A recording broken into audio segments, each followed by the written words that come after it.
Alright, okay.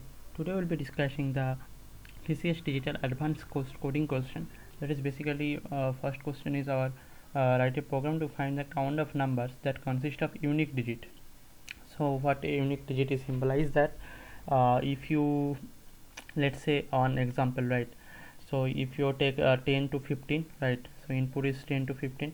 So if you take 10 to 15 and you have to print all the number that consist of unique digit. Okay, so what unique digit is, unique digit means 1 and 0, so these two digits are distinct. But in case of 11, so in case of 11 you find that 1 and 1, so both the digit are unique, right, so we cannot take 11. So and all the digits are unique here, so you have to print 10 to 15 all number without the unique digit number, right, so you cannot take 11. So how do you eliminate the 11 digit? This is the main concept of this question. And let's say we can take one array that is consist of number of 0 to 9, right. So why 0 to 9? Because here 1 0 2 3 and all digits are present, so we have to take 0 to 9 one array. And initially we take all the elements, array elements are initialized by 0, right. So we take all the array element initialized by 0. We know already that array indexing is starting from 0 to its 10th element, that is 9, right. Position of the 10th element is 9. Okay, so let's move on to the code. So according to the scenario of this question, so what we can say is we have to take the input of 2 digit, right. So first of all you have to take the 2 digit, right, let's say A and B, right. And then you have to take input. So I am doing it for the C++ code, and you also do C or Java. So if you find any difficulty, then you can let me know in the comment section so that I can provide. Okay, so I already take input the 2 digit, let's say 10 and 15, right.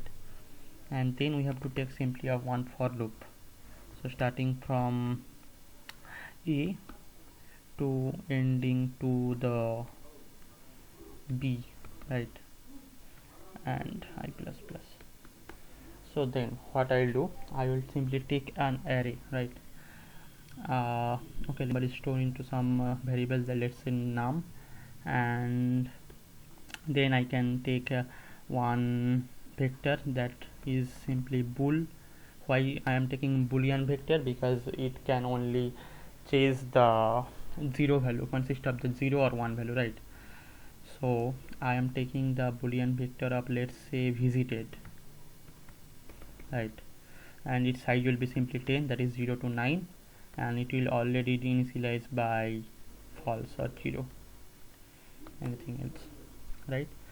So then we will be traversing to the each element of I, right. So 10, that is 1 and 0. So to get the distinct element we have to take one while loop, and in the while loop the condition will be while num is not equal to 0. So you can only skip the not equal to 0 part, because it's already symbolized position. If you have visited of that position is simply num percentage 10, right. So that digit, particular digit, so it is already true or false. So if it is true, then you simply break from the loop, right. And if not, else, so you have to convert it your visited of num percentage 10, that will be equals to initialize by true. Okay, so let me discuss this part. Okay, so whenever you get 1, so your 1, this 1 will be updated to 0. It will be previously 0 and it will be updated to 1, then you will get 0. So your this part will be updated to 1, and this will be converted into 1 in place of 0.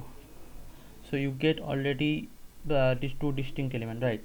So if you do, in case of 11, when you visit, that 11 you first of all get 1, so you converted 0 into 1, right?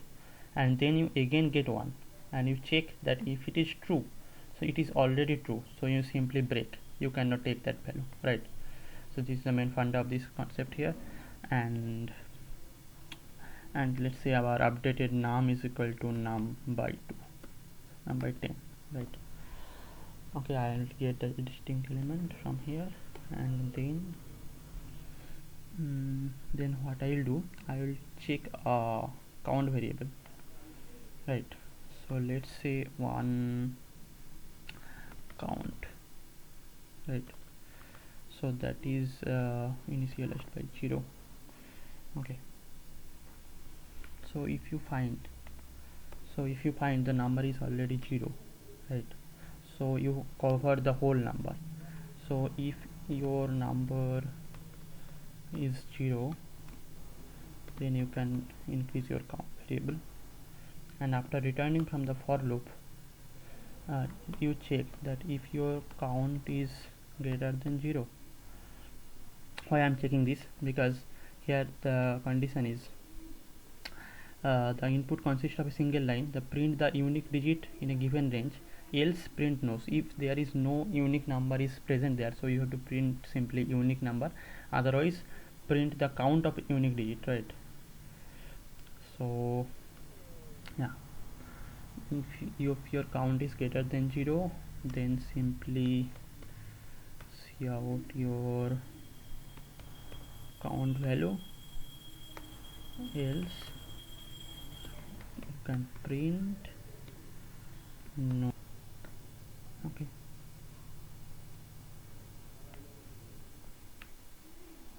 so let's okay, so here I have forgot to take the input, so let's say it's digit 10 and 15, and let's run it. So yeah, I think your 5 digit is coming. So as my take my input, so you have to show the 1 2 3 4 5 digit. So yeah, I think our output is coming, and let's check for another number, right? From starting from 11 to starting from ending to 11, right? So we take only one digit, and for this case is it should, yeah, its output is no unique number. So I think it's all done. Thank you for listening.